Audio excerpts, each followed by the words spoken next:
Good evening. My name is Dan Proft. I'm happy to be here to MC this dinner again. This will be my, I think, 42nd of the last 43 years MCing this dinner, so I appreciate it.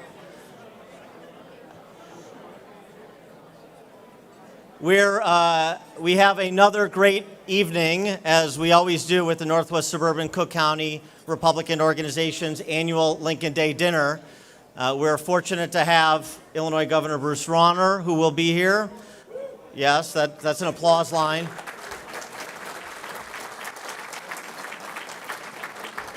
And also a friend of ours who descended from north of the Cheese Curtain to be with us this evening. He is United States Senator Ron Johnson, who will be the keynote.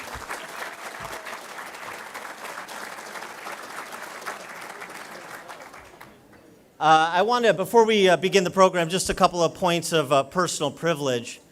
We just concluded a municipal election, and it turns out to be really important because I think in the municipal election, just this past April 4th, we found a few canaries in the coal mine that portend very well for us in November 2018. I think we are right on the cusp of where Wisconsin was before Senator Johnson and Governor Walker were elected, before Republicans took the state legislature in Wisconsin in 2009, when nobody predicted what would happen in 2010 in Wisconsin, and they've run the table in the past 7 years to completely turn that state around by following a principled conservative reform agenda.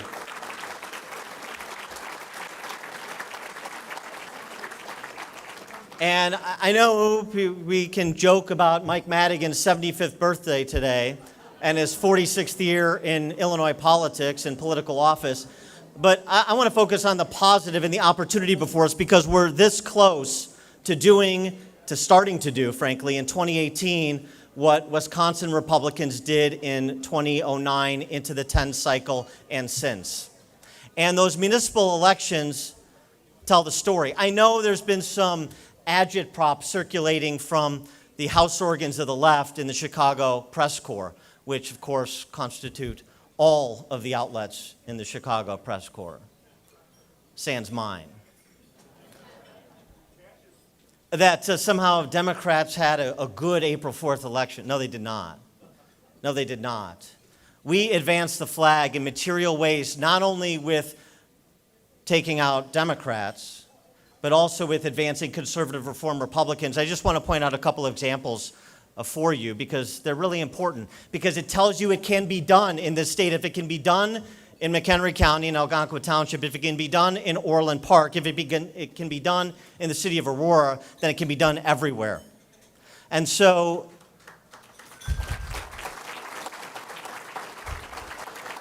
two people I'd just like to point out very quickly. One is Andrew Gosser, who's the new Algonquin Township Highway Commissioner, who unseated a 50-year dynastic family in Algonquin Township. Andrew, stand up.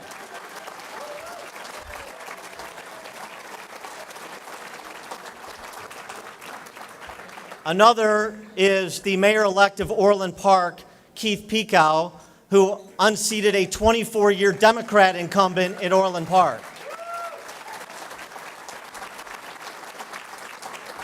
In the city of Aurora, the second most populous city in this state, we have our first African-American mayor of the city of Aurora, who is a Republican, Richard Irvin. In school boards and municipal races and township offices, Republicans are on the ascension.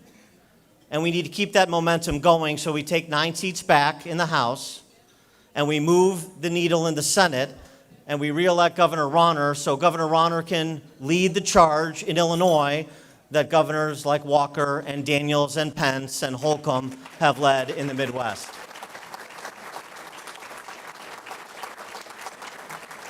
We are on the cusp of our I am Spartacus moment. People are ready to revolt. We just have to provide the vision and the leadership to coalesce them behind our conservative reform agenda. So I want you to be optimistic as you think about the next 18 months, despite the challenges we have. Our ideas are winning, our arguments are engaging people. We just have to continue to keep the pressure up to change this state. And with that, let's begin the program with the presentation of colors. Schaumburg, American Legion Post 1983. Please join us. And please stand. Thank you.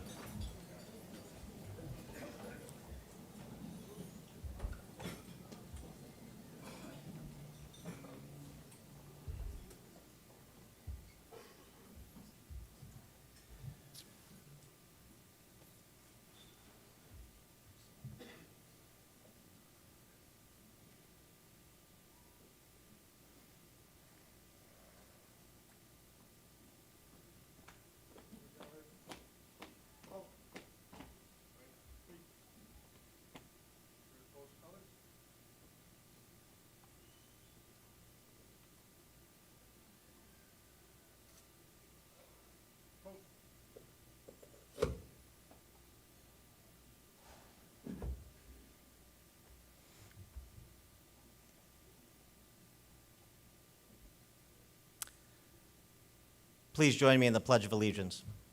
I pledge allegiance to the flag of the United States of America and to the republic for which it stands, one nation, under God, indivisible, with liberty and justice for all.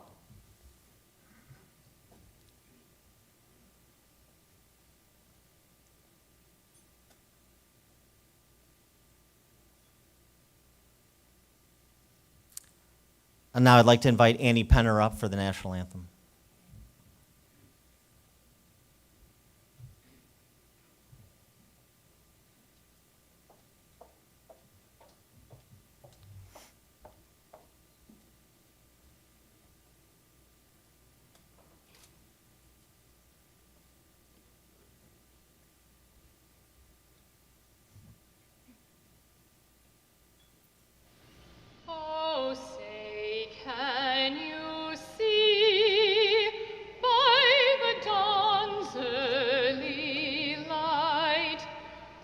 So proudly we hailed at the twilight's last gleaming, whose broad stripes and bright stars through the perilous fight o'er the ramparts we watched were so gallantly streaming, and the rockets red glare, the bombs bursting in air, gave proof through the night that our flag was still there.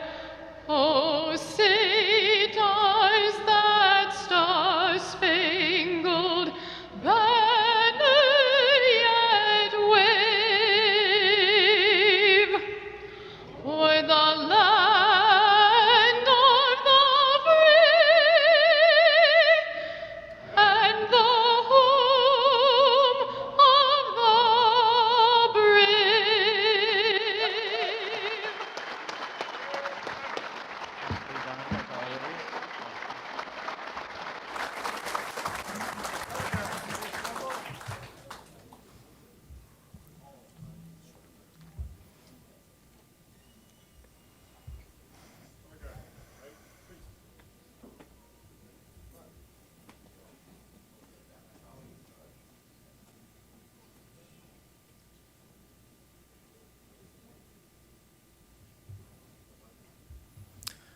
Annie always does such a great job, especially that high note. Let's give her another round of applause.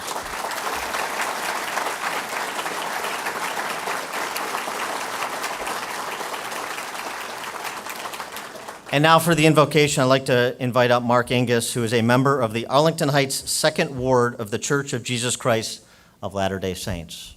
Mark.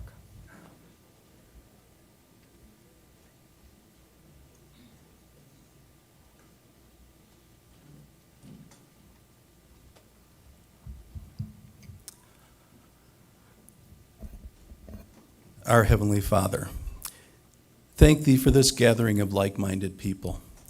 Thank Thee for establishing the Constitution of the United States by the hands of wise men whom Thou raised up unto this very purpose, and for allowing this land to be redeemed, even by the shedding of blood. Thank thee for the First Amendment to the Constitution, which affords us the blessing of worshiping as we please, the freedom of speech, and the right peaceably to assemble in this manner. Thank thee for citizenship in this greatest nation on earth. Thank thee that the electorate on November 8th, 2016, voted to put America first and for deregulation, limited government, lower taxes, peace through strength, and an end to the infamous corruption of Chicago machine politics in preservation of this, the host country, for the restoration of the gospel. Thank thee for opportunity. Thank thee for capitalism and free enterprise, which have lifted more people out of poverty than any other economic system thou hast ever revealed unto the children of men. Thank thee for those who ever have served, are currently serving, and ever will serve in the U.S. military, so that capitalism, free enterprise, and government of the people, by the people, for the people, shall not perish. Thank thee that we have entrepreneurs in the White House and in the Illinois governor's mansion. Thank thee that President Donald J. Trump acknowledges that we are all thy children. Thank thee for Abraham Lincoln, the first Republican president of the United States, who saved the Union, freed the slaves, and sealed his mission with his blood. Greater love hath no man than this, that a man lay down his life for his friends. Thank thee for the state of Illinois, for the respite my wife's family found over 175 years ago in the city beautiful on the banks of the Mississippi River. Now, we as a nation have apostatized in various degrees from constitutional principles as proclaimed by its inspired founders. We fear the impending moment prophesied by Joseph Smith, who sealed his testimony with his blood. Said Joseph, even this nation will be on the very verge of crumbling to pieces and tumbling to the ground. And when the Constitution is upon the brink of ruin, this people will be the staff upon which the nation shall lean, and they shall bear the Constitution away from the very verge of destruction.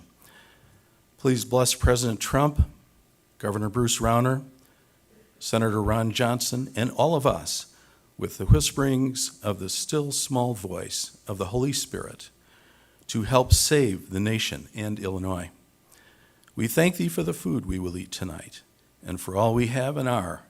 Please bless this food that it will nourish and strengthen our souls. Finally, we thank thee for Jesus Christ, thine only begotten Son in the flesh, even Jehovah, the God of this land, who wrought through his suffering in Gethsemane and on Calvary and his resurrection, the great and everlasting atonement for our sins and promise of our resurrection, manifesting his pure love of thee to us. Thank thee for the Easter Sunday we just commemorated in remembrance of our Savior. As he died to make men holy, let us live to make men free. Help us keep the flag of the United States flying over this sacred land until his second coming. For thine is the kingdom and the power and the glory forever. In the name of Jesus Christ, amen.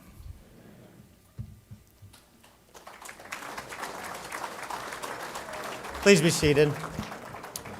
Mark, I'm going to need a copy of that prayer to send over to Cardinal Supich. So if you could. For those who don't know, that's who listen to my show, that's Mark from Des Plaines. So he's been outed now. It's Mark from Des Plaines. There you go. All right, now it's my pleasure to introduce the party chairman, the chairman of the Illinois State Republican Party, who will introduce Governor Rauner. He is Tim Schneider.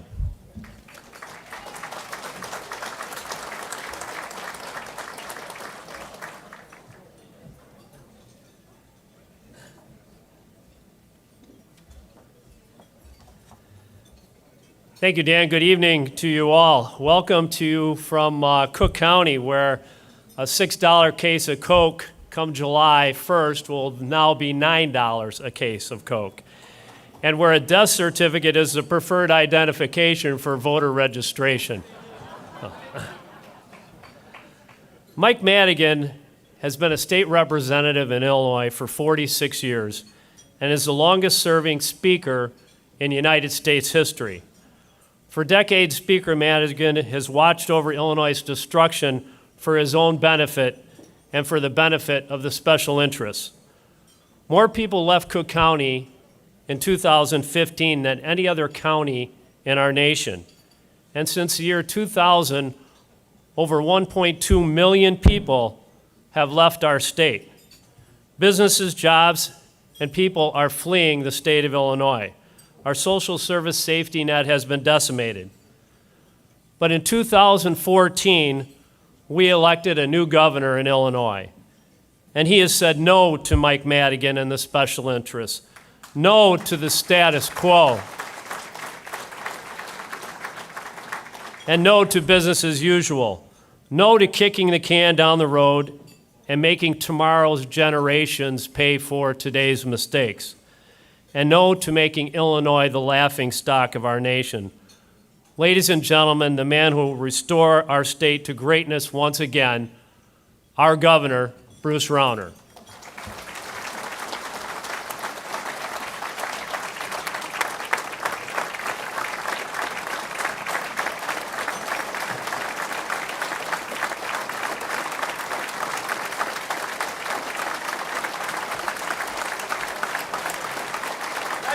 Thank you.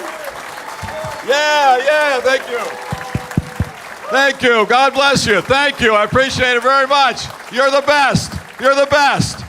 I appreciate you. You know who deserves the applause is you. You deserve the applause. You know what? It's an honor for me to be here to work for you. Thank you for your patriotism. Thank you for every one of you in this room. Thank you for your patriotism.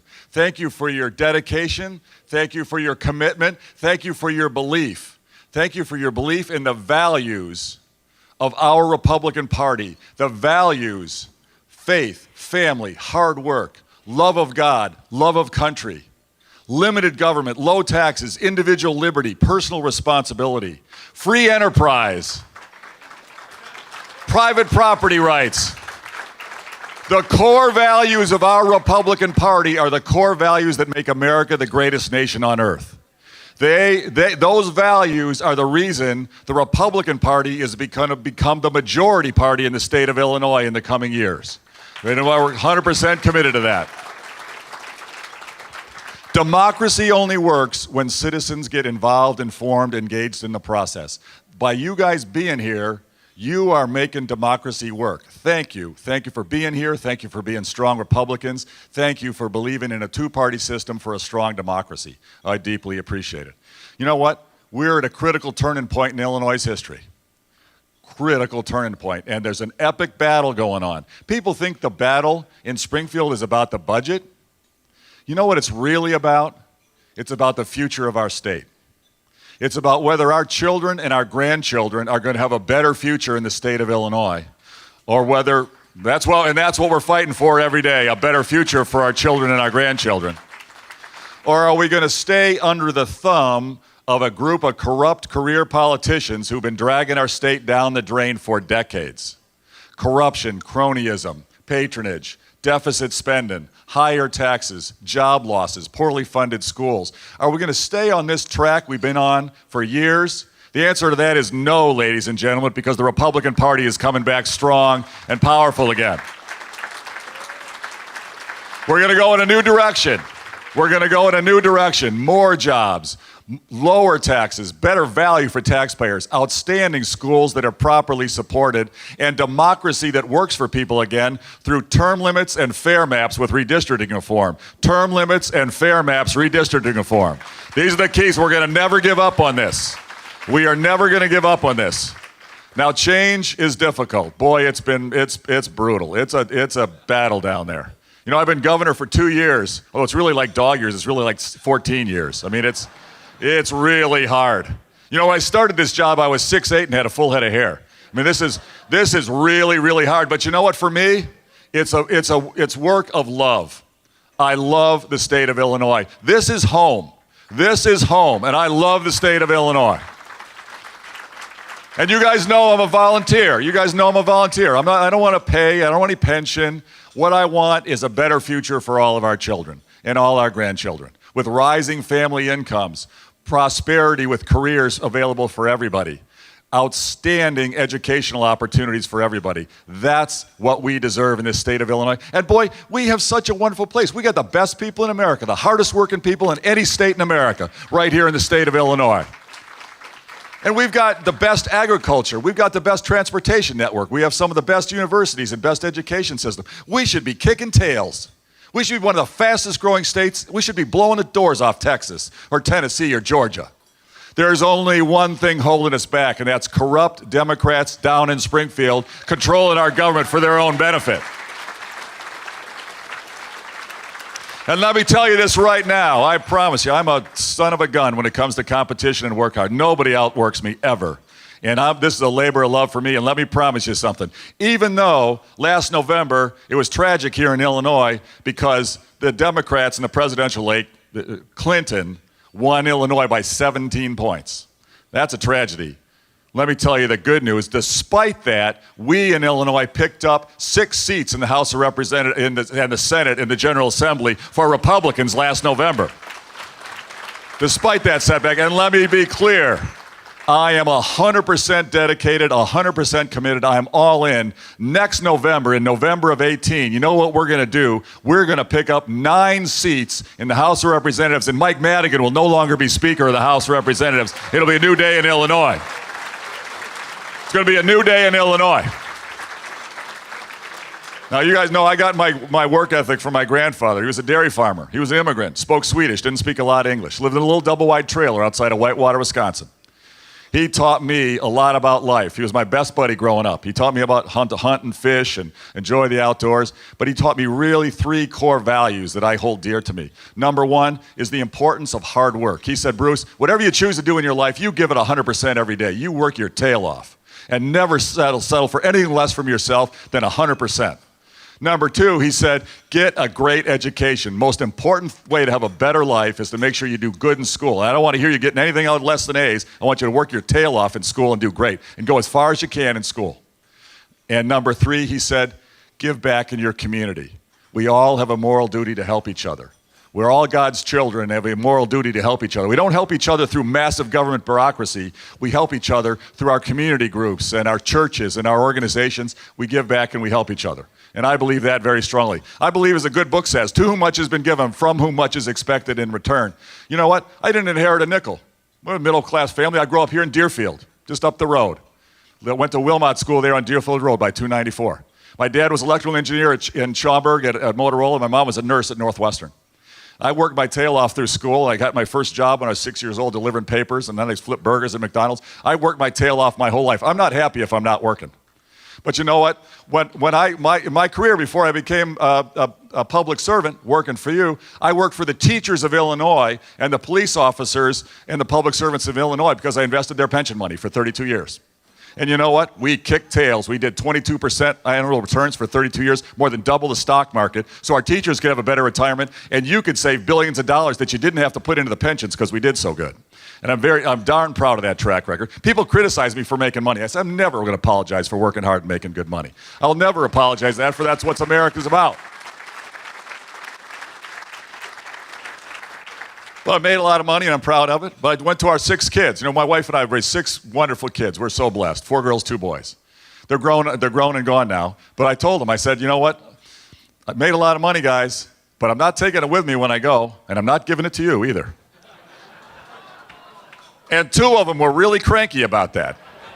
2 of them were really cranky, but I said, you know what? We made this money, but you know what we're going to do with it? We're going to give it back in the community to try to make a difference and make the state of Illinois a more wonderful place. So we build churches, we build schools, libraries, we build the Red Cross headquarters in Chicago. We built the YMCA. We fund teacher training, scholarships for low-income kids. My wife's dedicated her life to early childhood education for kids in poverty. We care. We want this a better place, and we're doing everything we can to give back and make a big difference. And that's what my role as governor. I'm volunteering to work for you, and boy, oh boy, I'm working my fanny off, and we're going to have big changes in this state. We're going to be a proud, prosperous state again for our children and our grandchildren.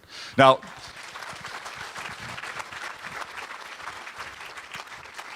the change is so tough, it's so slow, and boy, I'm getting the stuffing kicked out of me every day in the press, if you haven't noticed. And boy, talk about bias. Oh my goodness, in the press. And my wife, it drives her nuts. You know, she's like, Bruce, what is wrong with you? You're so happy. Why are you so happy? Every morning I'm up at 5:30. Yeah, we're going to get him today. And she says, you are, what is wrong with you? You're twisted. Why are you so happy? She says, Bruce, I've never seen you so happy in your entire life. And I said, Diana, who gets an opportunity in life to improve the future for 13 million people? I am totally humbled and totally privileged by the opportunity to work for the people of Illinois. Totally humbled. It's an honor for me to work for you. And you know what really gets me pumped up? Every day people come up to me around the state of Illinois and they say, Governor, stay strong. Don't back down. Don't give in. You're on the right track. Stick to your guns. And a lot of times they go on and say, and heck, I'm a Democrat. I don't even really support Republicans, but you know what? I know Madigan's a problem. I know we need more jobs in this state. I know our property taxes are too high, and you're going to fix it. And I say, you're darn tootin' we are. We're going to make this a strong, great place again. Now, it's a battle, but we're making changes. The press doesn't talk about it. We made big changes. You know what I'm proudest of? We blocked Madigan's $7 billion out-of-balance budget. He wanted way more spending than we got. Now we blocked his out-of-balance budget. We blocked billions of dollars the Democrats wanted to spend beyond what we're spending right now, and we blocked the Democrats' massive income tax hike. Right there, saving you billions of dollars right from blocking old Madigan's bad behavior, and that's a big deal. That's a really big deal. But I tell you, inside the government, we're transforming the government so it works for you again, instead of working for the career politicians and the special interest groups that make money off of you as taxpayers. We've already cut over $500 million out of operating costs of state government, just from good management. We've already cut $220 million out of Medicaid fraud and Medicaid abuse inside our state government, and we're going to cut hundreds of millions of dollars more out of waste and abuse in our Medicaid system. And we're transforming our government operations through our computer systems. I brought in a star from Cisco Systems, and we're completely modernizing the computers in the state of Illinois government. I don't think many of you will be shocked to learn we are in the Stone Age when it comes to technology inside government. You probably won't be stunned by that. But you know what? A lot of the departments in state government, they don't even have computers. And in the departments that do have computers, we're running software from 1974. I mean, 1974 is a great year. That's the year I got out of high school. But you know, that's a long time ago, and things have changed a lot since then. I walked into one department, my first 2 weeks in office, there were 200 people in a room just like this, sitting at their desks, with paper and pen, processing paper applications. There wasn't a computer in the room. And I said, whoa, this doesn't look good. I think they invented computers a couple years ago. We might actually be able to update and make this process a little faster. And they said, well, you can't bring computers in here. It would violate the work rules. You'd have to get the union permission. I said, no. No, we're going to digitize this department. Tell me the math. What's the numbers? And they said, well, sheepishly, they told me the next day, well, we'd have to spend $500,000. I said, yeah, okay, I might buy that. Maybe we could do better than that. And they said, we'd save $7 million per year. Spend $500,000, save $7 million per year. And this is the kind of thing we can do in every department, changing the process. And I'm very excited. We put in brand new union contracts with 20 of the government unions. You know, we're the most unionized state government in America. And we have the highest paid state employees in America. And the unbelievable work rules. I can't turn on a light switch without getting 6 permissions. It's unbelievably restrictive. So I went to the unions and I said, it's got to be a new day, ladies and gentlemen. We got to have a more fair deal for taxpayers. We need a fair deal for taxpayers. And they were a little bit stunned. They were a little stunned because they said, well, most governors kind of work with us and give us what we want. And I said, well, I'm sorry, I'm not a politician. And you know what? I work for the taxpayers. And let me tell you something. I'm the first governor in Illinois history from either party who's never taken a nickel from your union. So don't think that you're going to, influence me or bribe me, because you know what? I work for the taxpayers of Illinois, and we're going to have a new deal here in these union contracts. And so they said, no, Governor, we want $3 billion more in pay over the next 4 years. And I said, no, we're not doing that. And they said, yes, we are. And I said, no, we're not. And I said, you know what? We need a fundamentally different deal. I'll pay you more, but I'll pay you as a percentage of taxpayer savings. You save a taxpayer $1 in your department, I'll give you 10 cents of that dollar. 90 cents savings for taxpayers, 10 cents for you. That's a fair deal. Let's do that. A lot of the employees said, yeah, I'll do that. The union bosses said, no way. We'll never agree to that. I said, okay, well, we're going to do it. We got 20 of the unions to agree, but the big one after me said, no, we'll never agree. And I said, well, you got to agree. I mean, this is what we're going to do. And they said, we'll strike. I said, well, gosh, I hope you don't. That wouldn't be good. But you know what? If you do, we might miss you, but we're probably not going to miss you. We're going to keep the government running. And they went, whoa, no governor's ever said that to us. And I said, well, I'm not a politician. You know, I'm a business guy and I know how to do this. And so they ran to they said, this is outrageous. We got to get you out of here. So they went to Madigan and they said, Madigan, pass a law so we can bring in a union-friendly arbitrator to give us what we want in these contract negotiations and kick the governor out. They passed a law to take away my authority to negotiate the union contracts, my most fundamental executive authority. You can't make this stuff up. I mean, it's unbelievable. Now, they weren't stunned when I vetoed that bill. And I got one Democrat to come off the veto override, so my veto stood. That saved you guys $800 million every year when we were able to get that done. And I told them, ladies and gentlemen, here's the new deal. Completely new, more flexible work rules, ability to work with outside firms to provide services. You know what?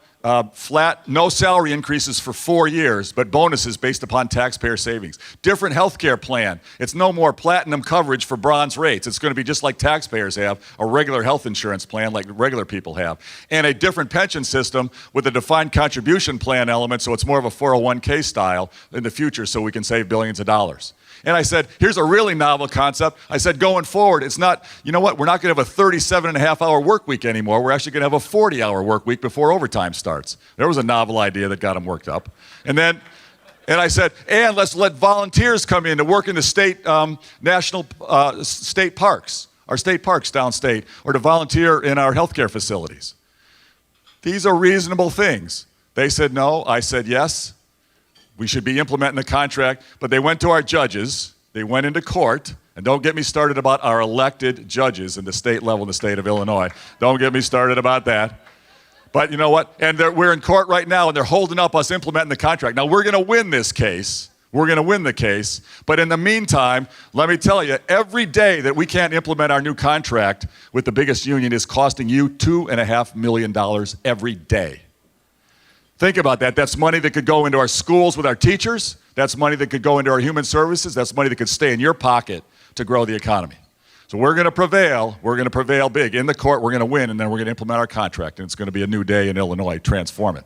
So, and let me tell you, I'll mention two other things. Really big deal. We are in federal court on two critical lawsuits as well.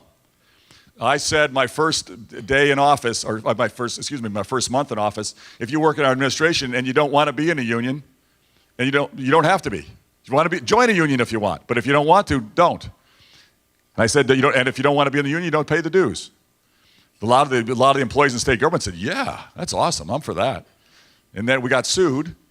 We're working up in federal court, and that's going to go to the Supreme Court. That's going to get the U.S. Supreme Court this fall. And you watch, we're going to win this case, and there's not going to be forced unionism in state government, local government, or school districts anymore around the United States of America. Big deal. New day for taxpayers in Illinois. We also got another federal lawsuit. Because I've said, why should we have mandates on our labor regulations in Springfield? Each community should decide. Palatine should decide. Lake County, Cook County should decide. Iroquois County should decide its own labor regulations. Shouldn't be dictated by Springfield. You should decide. It's your community. And I said to everybody, you should pass a resolution where you control your own regulations. You decide whether you want forced unionism or not in your economy when you're trying to recruit manufacturing firms to your city, to your county. We got Rockford to pass it. We got Elk Grove, Lincolnshire, Iroquois County, 36 counties and cities around the state of Illinois. They all got sued. A lot of them went, oh no, lawsuits, we're scared, we're not going to do this anymore. But we got several of them are still in court. One, Lincolnshire, is in federal court right now, and that's working its way up in the federal court. And in the meantime, Hardin County, Kentucky, had the same thing. Their county passed it in Kentucky, and they won their case in appellate court in federal government. Now that one's not being appealed anymore because they've gone completely free market, free enterprise in Kentucky because they got all Republican legislature and Republican governor. But now we have competing rulings in appellate court, federal court, one in Illinois versus Kentucky. That means the U.S. Supreme Court's going to want to hear this case. And I can't promise you we're going to win the case like I could inside the government case, but it's 2-1 in our favor. And if we win that case, we are going to be a free market, free enterprise state with true open competition, and our manufacturing sector and transportation sector is going to boom. And I'm going to recruit hundreds of companies to the state of Illinois.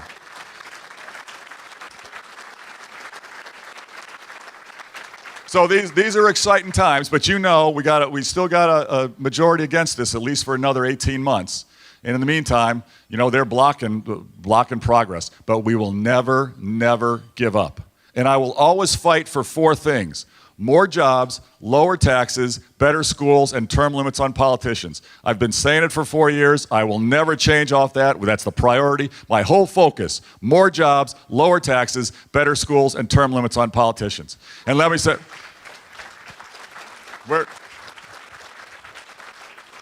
we've got to hold Madigan's Democrats accountable for not doing these things. Democrats who live in Illinois want these issues just as much as we do.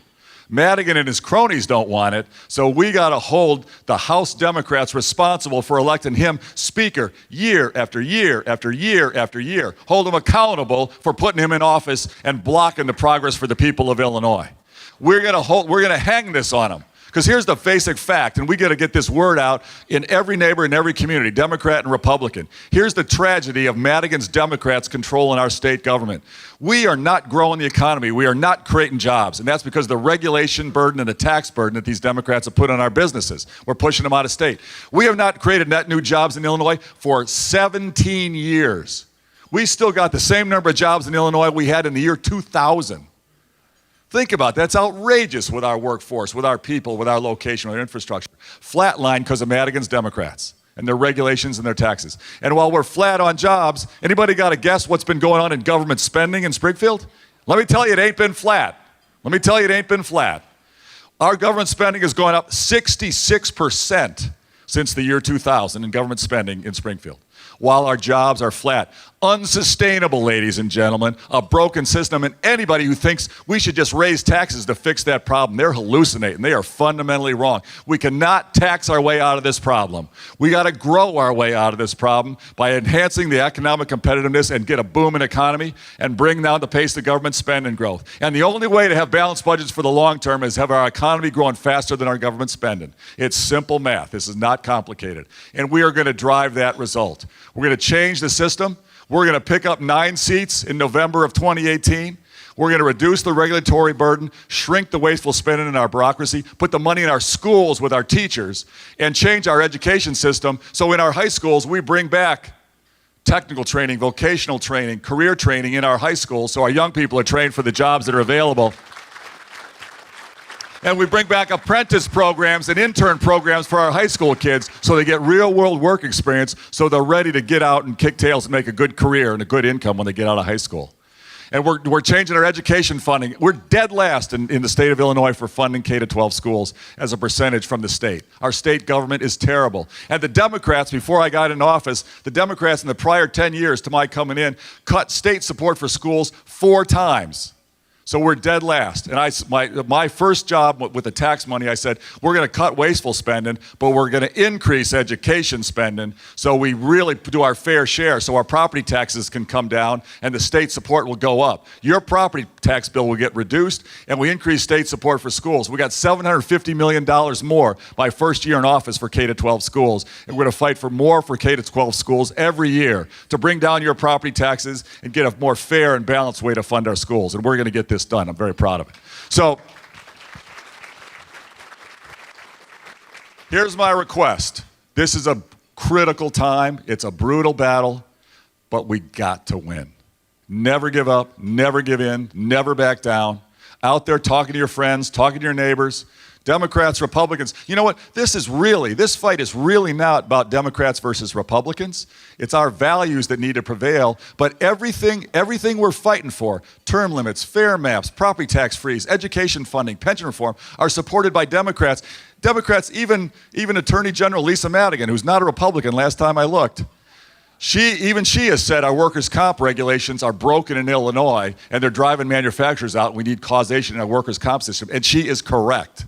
We have bipartisan agreement, but it's Madigan and his cronies who are blocking progress. And that's why together we got to spread that word, get the word out, hold those House Democrats accountable for electing him year after year after year. And when we do that, we are going to win. And it's going to be a new day in the state of Illinois. We're going to make Illinois proud and prosperous again, a wonderful place for our children and our grandchildren. Thank you. Thank you. God bless you. God bless our great state of Illinois. God bless the United States of America. Thanks very much, everybody. I appreciate you. God bless you.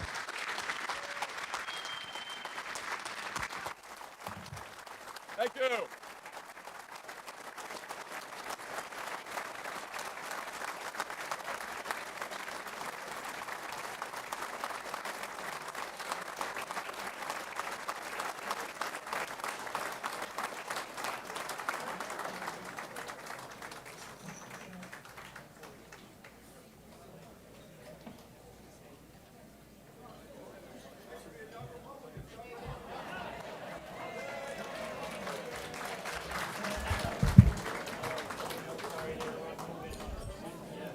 We're going to keep the program going. And to introduce our keynote speaker, I'm pleased to introduce the Schaumburg Township Republican Committeeman, Ryan Higgins.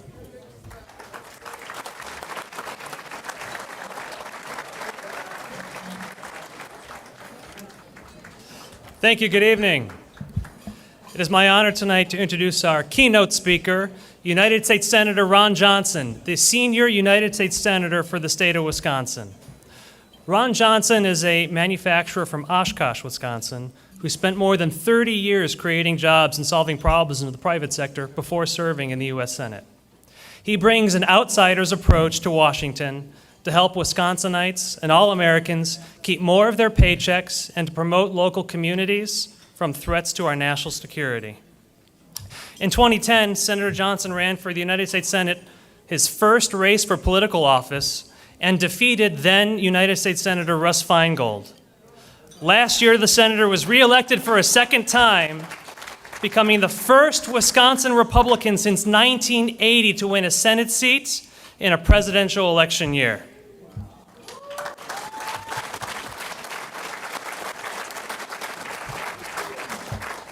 Now, as chairman of the Senate Committee on Homeland Security and Governmental Affairs, Senator Johnson has focused on finding areas of agreement to take on Washington dysfunction. He believes Americans deserve to keep more of what they earn rather than sending it to bureaucrats in Washington. He's using his committee to push solutions to combat terrorism, secure the border, stop sanctuary cities, and protect our country against cyber attacks. He is committed to standing up for veterans by bringing accountability to the Veterans Health Administration and promoting programs that help connect veterans with good jobs. And Senator Johnson is focused on growing our economy and creating jobs and economic opportunity for all Americans, which is why he supports pro-growth, tax simplification, and reducing burdensome regulations. Senator Johnson resides in Oshkosh, Wisconsin, with his wife, Jane. They have 3 children and two grandchildren.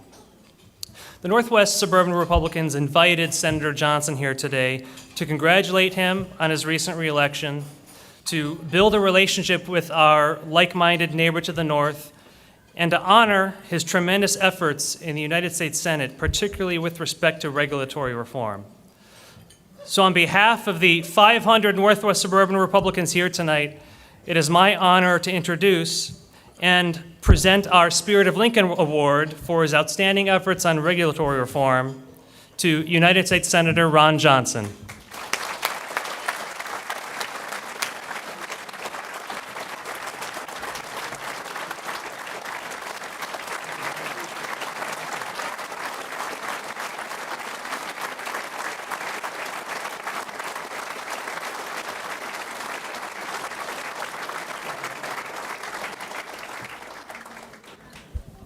Well, thank you, Ryan. And boy, being here in the land of Lincoln to get an award like that, I truly appreciate that.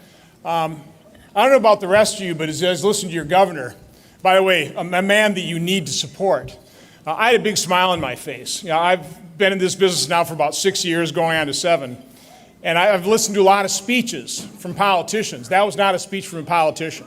But that was a speech from a citizen legislator, someone from the business world. It is refreshing to hear it. It's exactly what government needs. We need more people that understand what the private sector does, that understands what it is they're trying to govern, so they also understand how onerous government can actually be.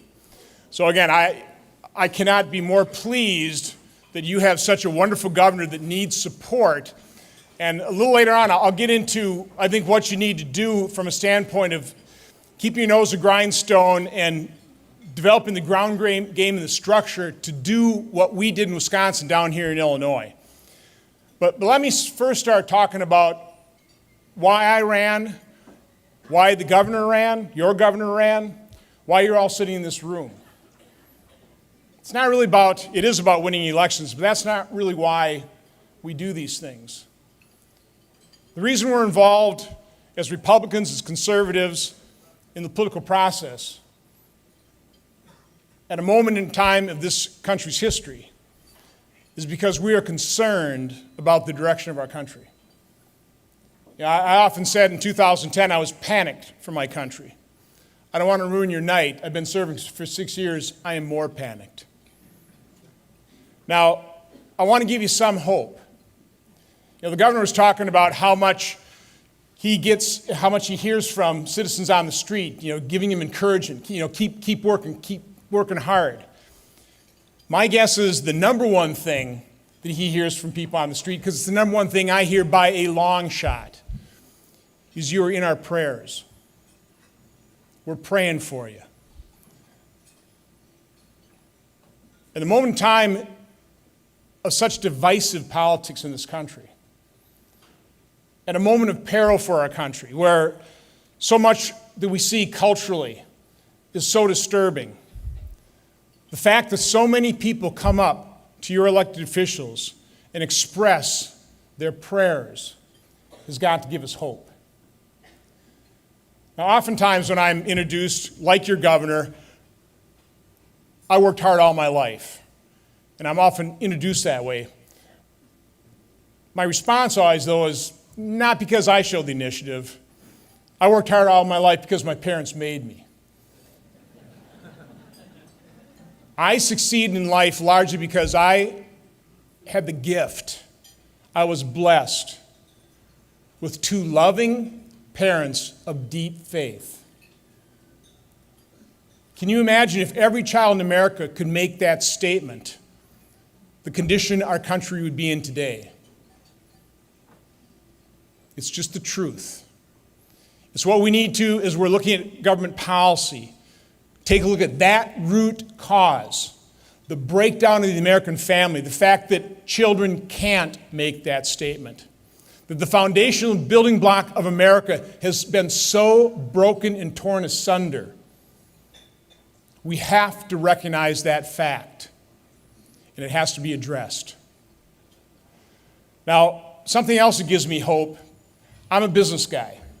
I'm into mission statements, I'm into vision statements, I'm into strategies and strategic planning process. I actually mentioned this to Judge Gorsuch. By the way, being a business guy, you always have to celebrate success. I don't care what mess you find our country in today, the stumbles, the disappointments as we try and govern this mess. But let's never forget what we did in 2016 by electing Donald Trump and making sure that we had conservative Republican Senate. We saved the Supreme Court.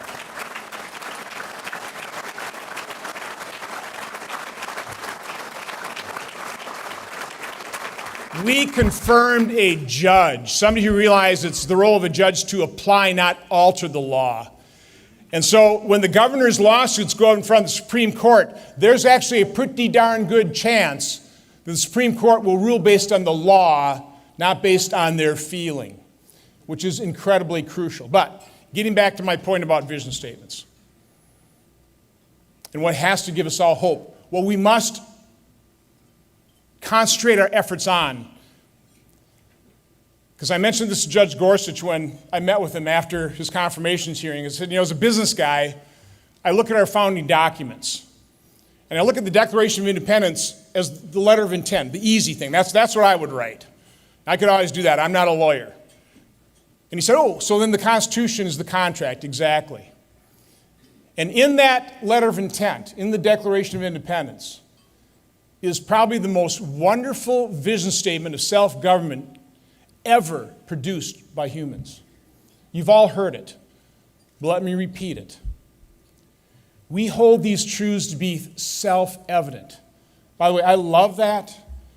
Self-evident. It's just so obvious that all men are created equal, that they are endowed by their Creator, a pretty important concept, with certain unalienable rights. Among them are life, liberty, and the pursuit of happiness.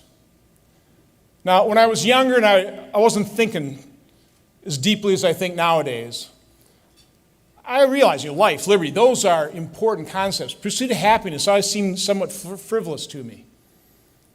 It's not. It's what we all strive for. It's certainly what I told my kids, what I hope for my children and grandchildren so they could just achieve happiness in life. It's difficult to pursue. It's impossible to pursue without life, without liberty. I ask a lot of questions when I give speeches in Wisconsin. One of them I ask when I'm with high schools is I just, show of hands, high school students. Anybody here in this room have your aspiration of living in your basement being dependent on your parents? I always cross my fingers hoping that nobody raised their hands. So far, nobody has. There's no way you pursue happiness when you're dependent on a parent or a government. No way. And yet so much of our government policy is directed exactly at making more and more people dependent on government so that politicians can keep getting elected by promising them benefits. It's just a fact. It's one of the repulsive parts of our politics today. We need to recognize that fact. Now, another question, and now I'm going to start getting into what it is we need to do to turn things around, to start winning the political arguments. Another question I asked folks in Wisconsin. Now, I've asked this to literally tens of thousands of Wisconsinites. Show of hands. Do it right now. Show of hands. How many people in this room think the federal government is efficient and effective? Okay, good. I was kind of cringing. I didn't think I was going to see any hands. Tens of thousands of people, bipartisan audiences, some quite hostile. I've had a few dozen people raise their hand. The reaction always is exactly what you just heard. Snickers, outright laughter and guffaw. Well, there's an aha moment as we start talking to people that we need to impress upon them. Okay, you're right. The federal government is inefficient. It's ineffective. It's broken. It's dysfunctional. It is taking away your liberty. Let's stop growing it. Stop sending people to Washington, D.C. who are dedicated to growing that government, that broken, dysfunctional place. Right? Doesn't that make sense? Start using that in your political discourse. Another suggestion. As you start supporting your governors, you keep doing all the things you need to do in terms of election mechanics, the grassroots effort. As you start talking to your friends, your family, your neighbors, as your governor was talking about here, don't start the conversation arguing. Now, I come from the business world. I did a lot of negotiation. I never sat down at the negotiating table and started arguing. I always laid out all the areas of agreement. It developed a relationship, a level of trust, so when you finally came to those areas of disagreement, it was just so much easier finding common ground. So again, as Americans, let's start our political conversations on an area of agreement, a goal we all share.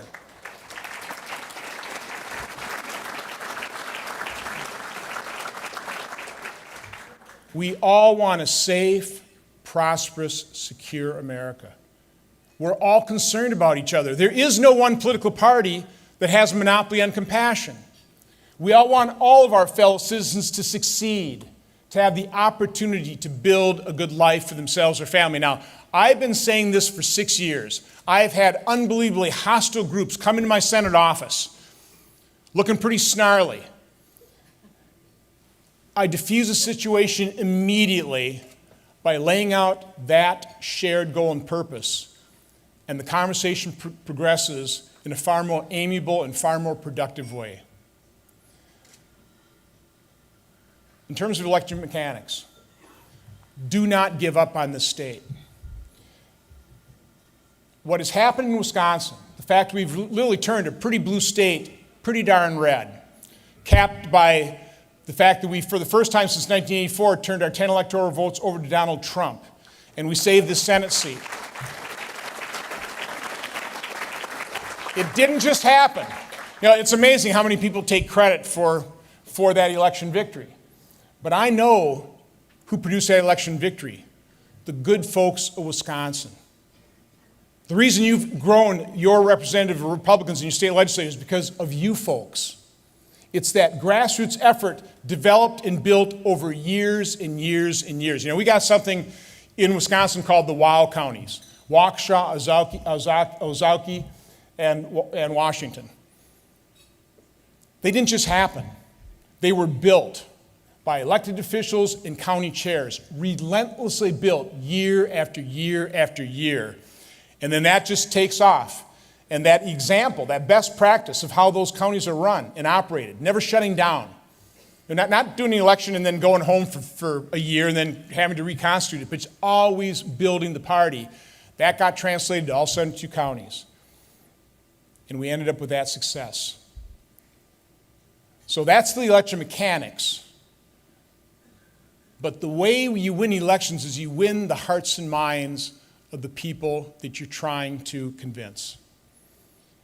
And you do that by showing your true heart.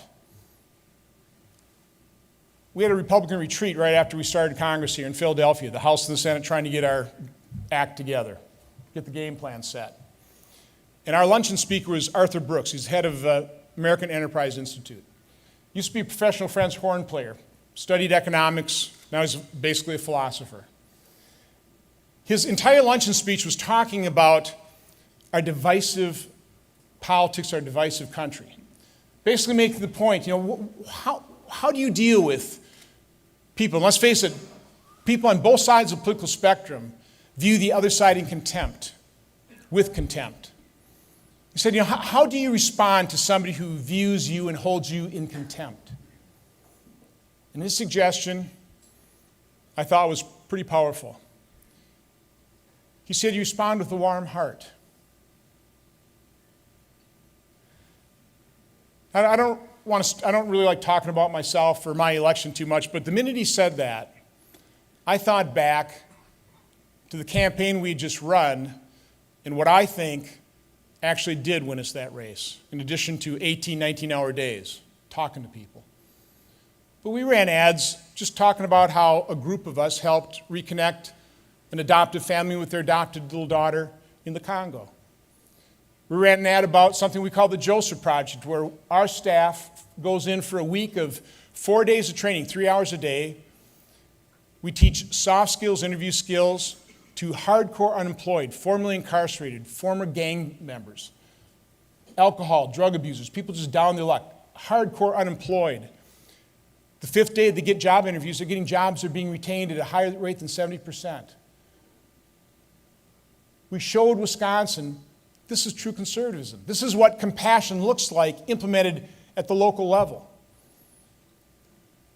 Then my final ad,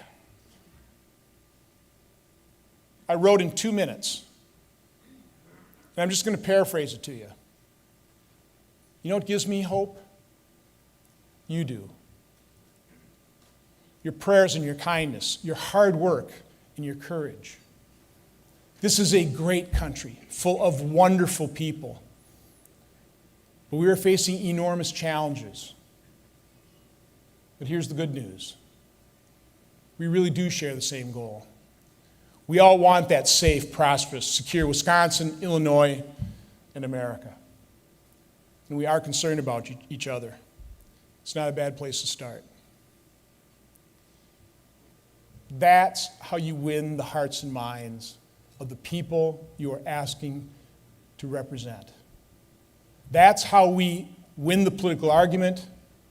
That's how we save this nation.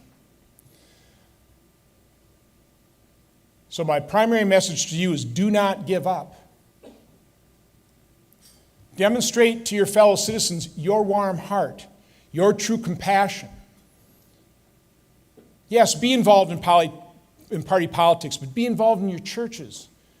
Be involved in your boys and girls clubs, your YMCAs, the other civic organizations, the Rotaries, the Chambers. Be engaged in your community.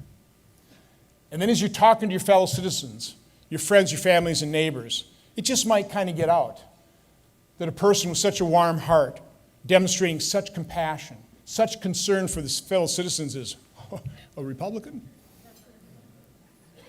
Who would have ever thought it? We do face enormous challenges. We face enormous threats. But again, this is one great country with one wonderful vision statement. We stick to that, we cling to that. We use that as our guiding principle. There is nothing this nation cannot achieve. So again, God bless all of you. Support your governor. God bless Illinois, Wisconsin, and America. Thank you very much.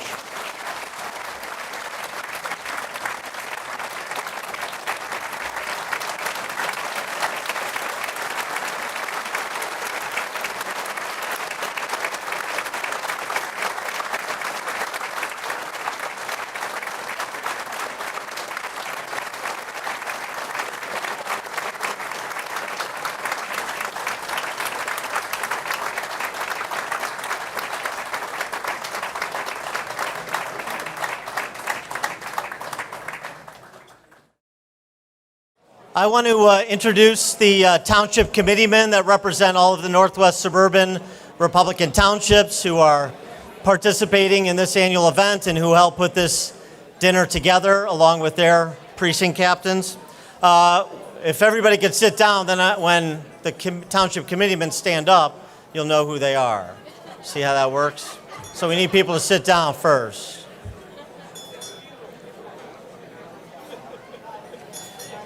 If I could get people's attention, I want to recognize the township committeemen responsible for this evening, starting with Dan Fitzgerald from Barrington Township, the Barrington Township committeeman.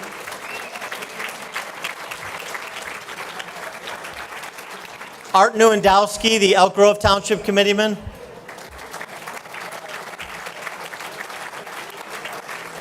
Mike Balmer, the Hanover Township committeeman.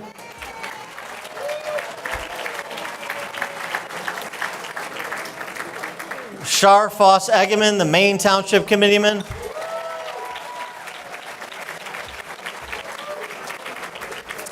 Pete Amarantos, the Northfield Township committeeman. Where's Pete? Aaron Del Mar, the Palatine Township committeeman.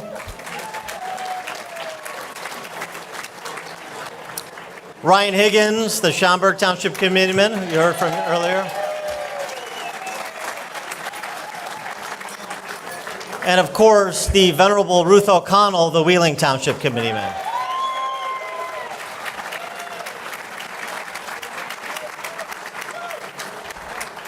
I also want to introduce the dinner committee tonight. I'm going to read the names, and if you could just wait for me to read the names and give everybody a round of applause. Bob Vintage, who's the chairman from the dinner committee tonight from Schaumburg Township. Shar Kegaris, I'm sorry, from Schaumburg Township. Trudy Berry from Barrington Township. Patty Damish from Northfield Township. Katie Dolan Balmer from Hanover Township, the program book coordinator.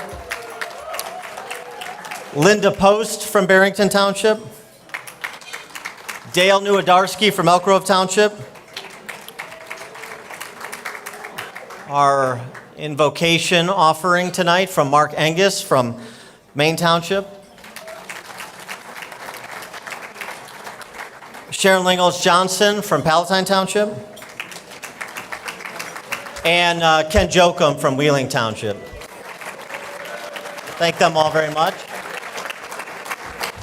And also, we should recognize the highest ranking elected Republican in Cook County. He is Commissioner Dan Patlak, who's with us tonight.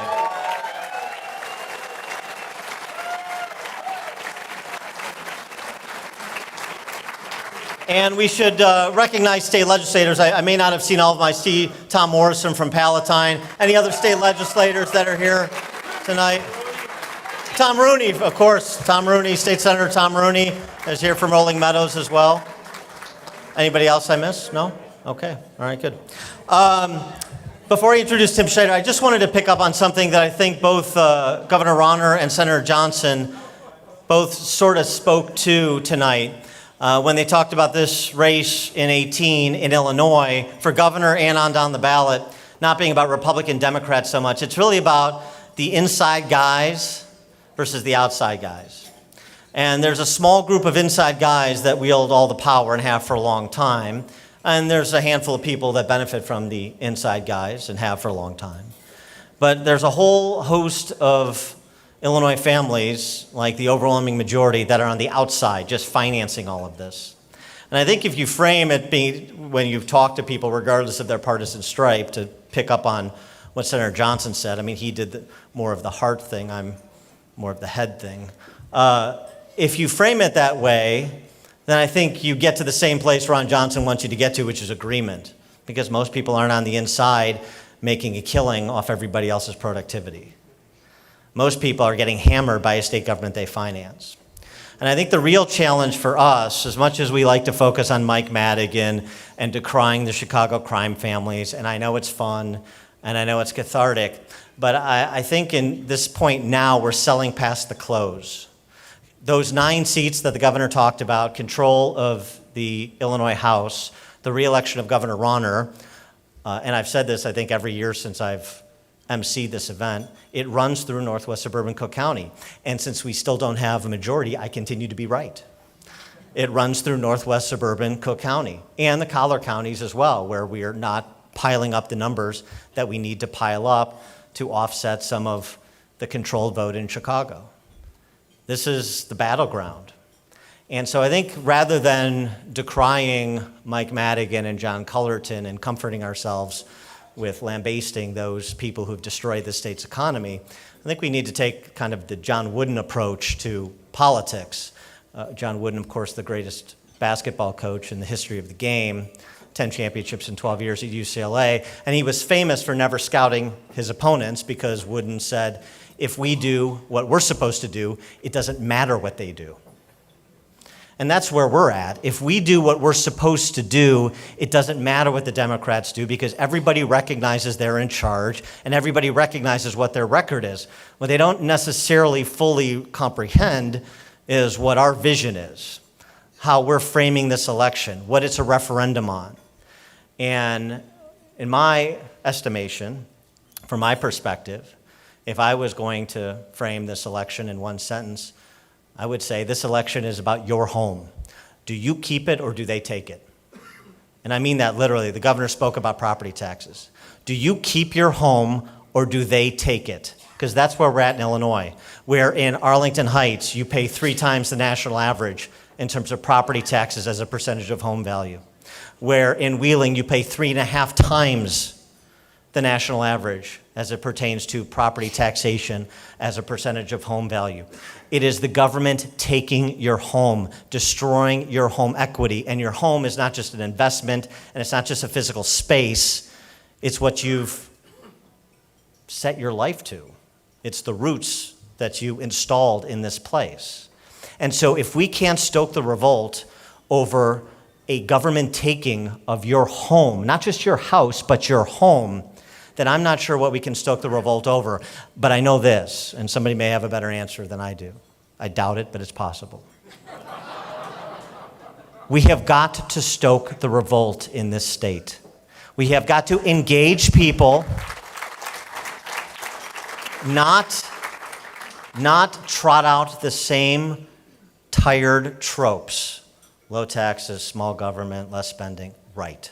None of that has happened. Engaging people in an 18-month conversation that presents them with the information and brings them along to the inevitable conclusion. That's what's required. It is a long-form, arduous task, But it's an enjoyable one because when you present people with the information, as we've done through my newspapers on property taxation and pensions and a range of other issues, light bulbs go on. They don't know. People don't know. They have a sense of it. They understand the bills they're paying, but they really don't know the trajectory they're on. Most people do not. And it's a trajectory where everything they invested in and all the sacrifices they made will be for naught if we don't change course for them. Not this abstraction called Illinois. I mean for you specifically in Elk Grove Village and Arlington Heights and Rolling Meadows and Palatine and Barrington, everywhere. No one gets off. No one is immune.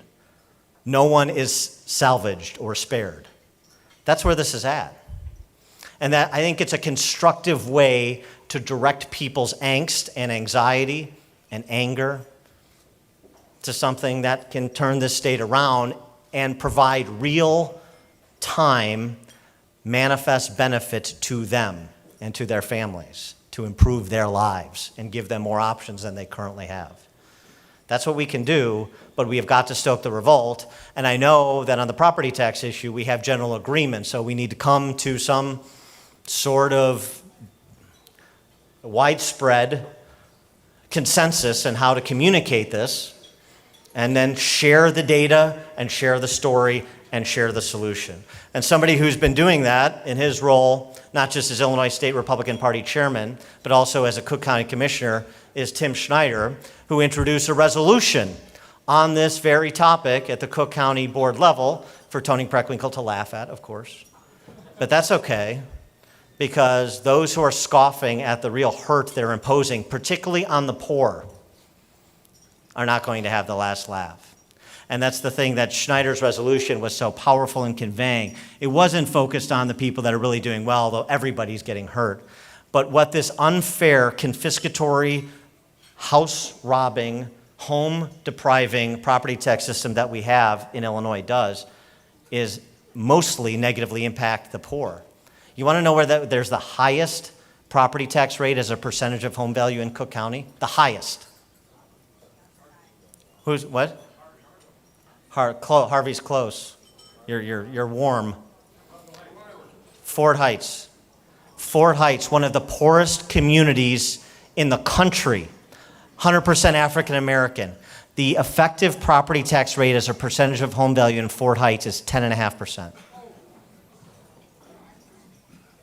You're stealing people's chance to live the independent life that Ron Johnson talked about. That's what our government is doing at every level.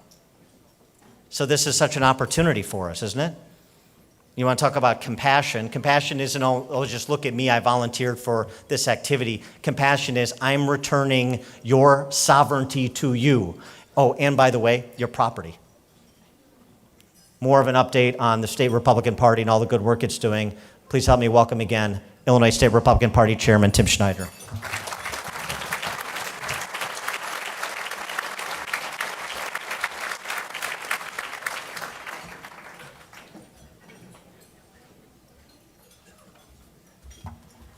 Good evening. I'm going to be actually quite brief because I'm used to following Dan Proft, where he steals half my remarks and that leaves only half of them rest left to say. Dan, first of all, let's give Dan a hand for all he's done for us tonight. And really, all he does, when I get up and I'm in my car or anywhere I am on the radio, is on between 5 and 9 in the morning, I'm listening to WIND 560, listening to your show. It's really, really interesting, informational, and the espousal of conservative and Republican values is what's so important to what you do, and thank you for all you do.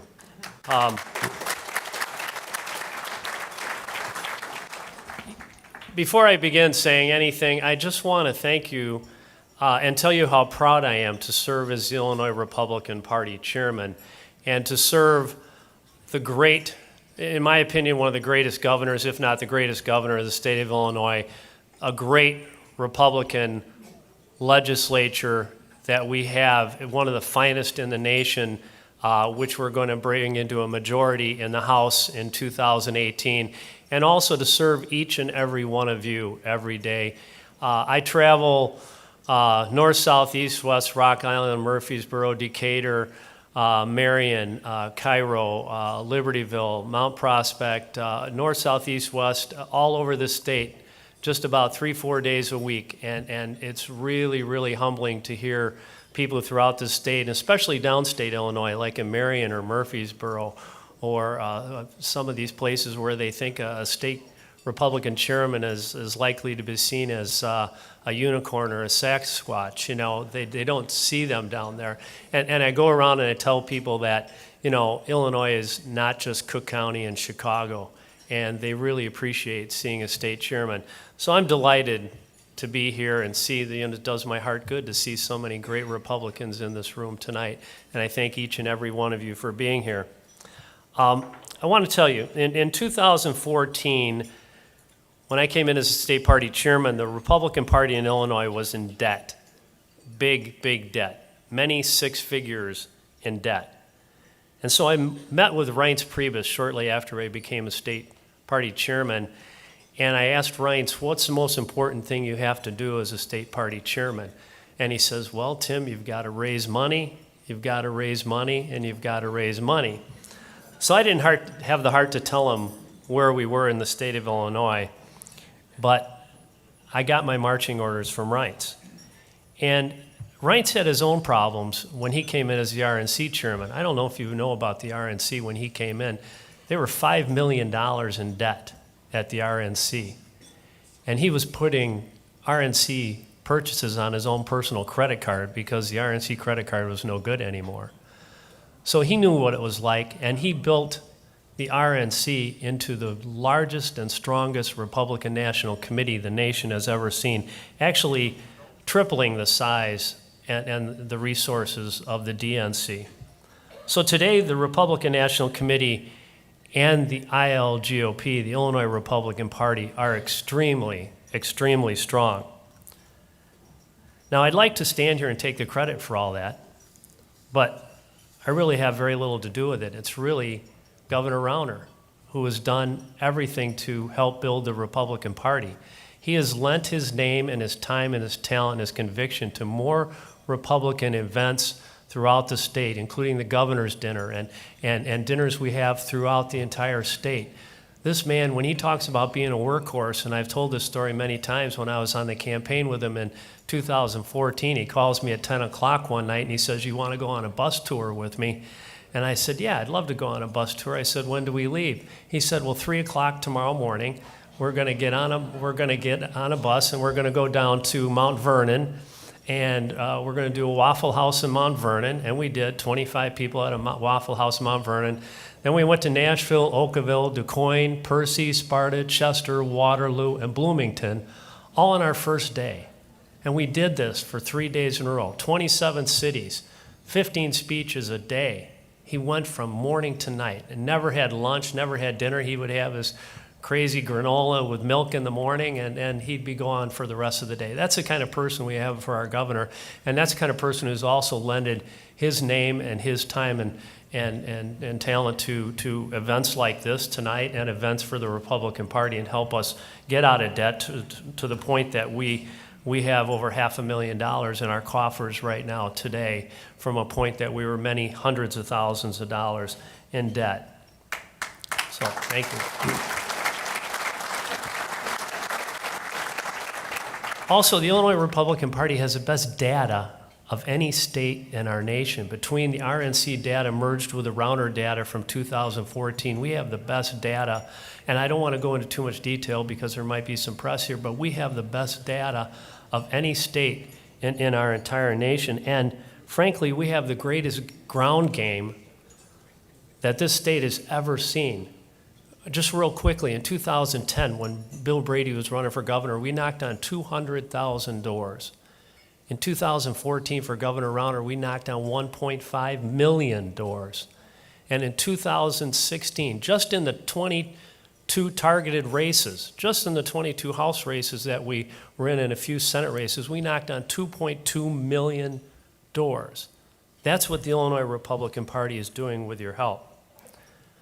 So when you have the best data and you have the resources and you have the greatest ground game, what can you do with that? Well, here's what you can do with that. You can go to the 20th House District, Mike McAuliffe's district, and many of you know Mike McAuliffe. Mike Madigan called that race, Mike McAuliffe and Mary Marwig, ground zero for the Democratic Party in 2016. They spent over $1 million. They sent hundreds and hundreds of their minions and their top precinct captains for weeks and weeks and weeks. They had hundreds of people in that district for weeks before the election. And the Illinois Republican Party helped Mike McAuliffe win that race by double digits. Never thought it could be done. And when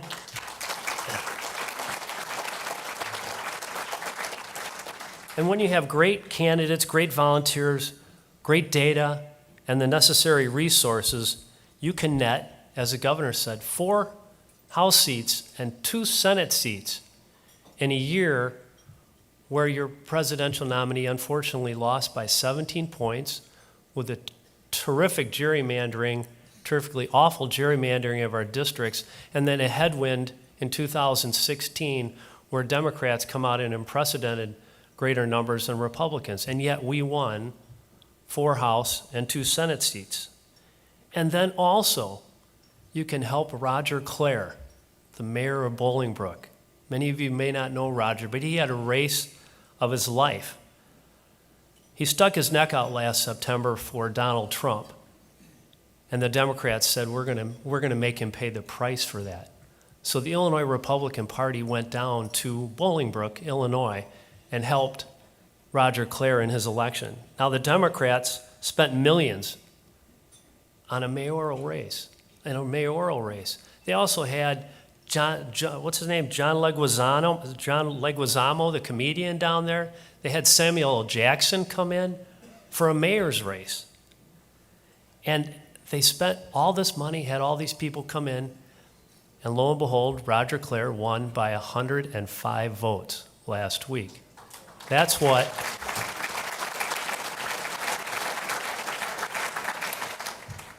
the Illinois Republican Party can do, and that's what we can all do if we work together. We must work together. In 2018, we will together re-elect Bruce Rauner, the governor of Illinois. We will hold Mike Madigan's Democrats accountable, and we will win the 8 Illinois House seats necessary to send Mike Madigan packing as Speaker of the House. Will you please join me in doing that, and we can turn our state around. Thank you very much. Thank you. Thank you. Thank you all.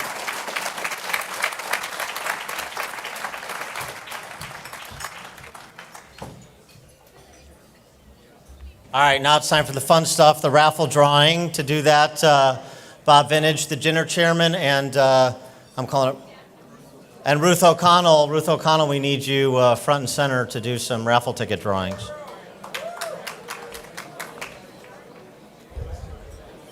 Where is Ruth O'Connell? Oh, there she is. Okay.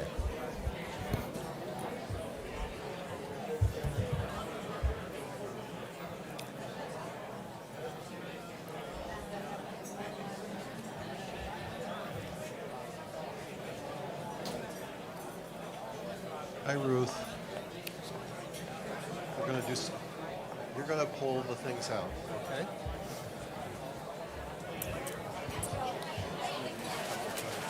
Give it a couple of twirls and okay, we'll just pull one out first.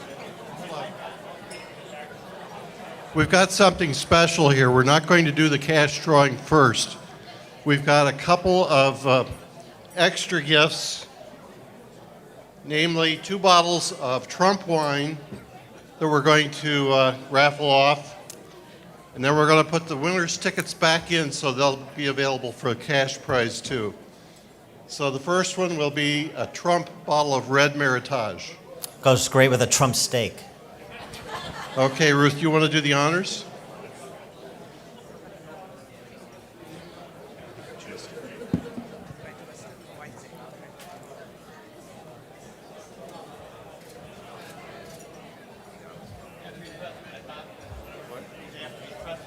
Yes, you have to be present to win the bottle of wine.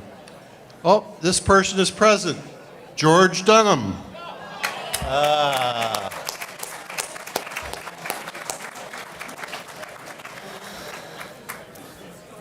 Oh. Where is he? He's over here. Oh, he's coming up. You want to take the second one while George is coming up, Ruth? Yep.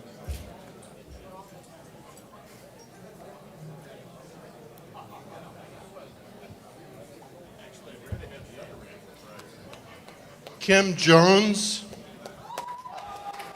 Looks like it's Main Township. George, you bet. Good job, man. Hey, thanks, Jim. Yeah, they're going back in. Is Kim Jones here? Yeah. Oh, there she is. Okay, we're going to put those two winners back in so they're still eligible for the cash prize.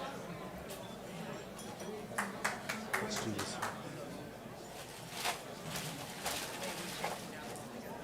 Total of three, but let's do the first. We're going to do the first cash prize. It's the big one for $2,000.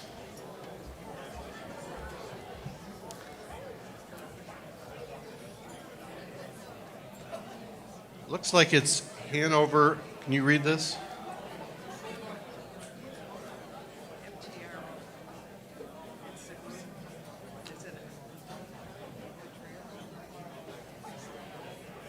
Oh, that's the seller. HTRO? Is it Joe? No.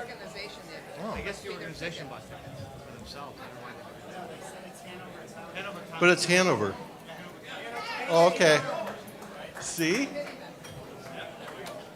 Oh, there you go. It's yours. Congratulations, Mike. It was a good investment for you.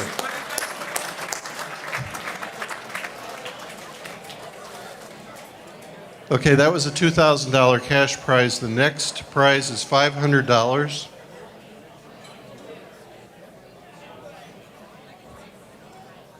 This one is Main Township, and it looks like Shar Fisher.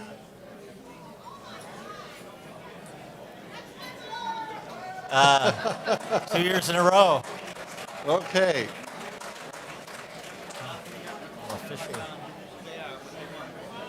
And the last one is, this one's $250, isn't it, Joe?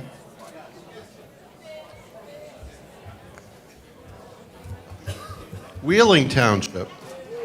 Somebody you know. One of your fellow elected officials, the assessor, Jerry Sadler. Oh, there you go.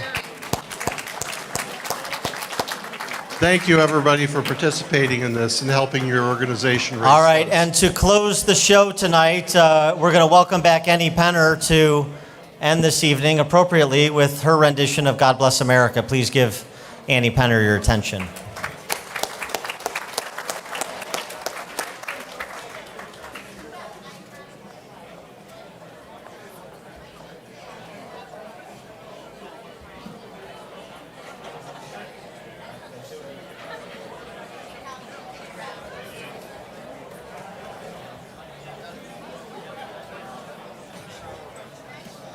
God bless America. Let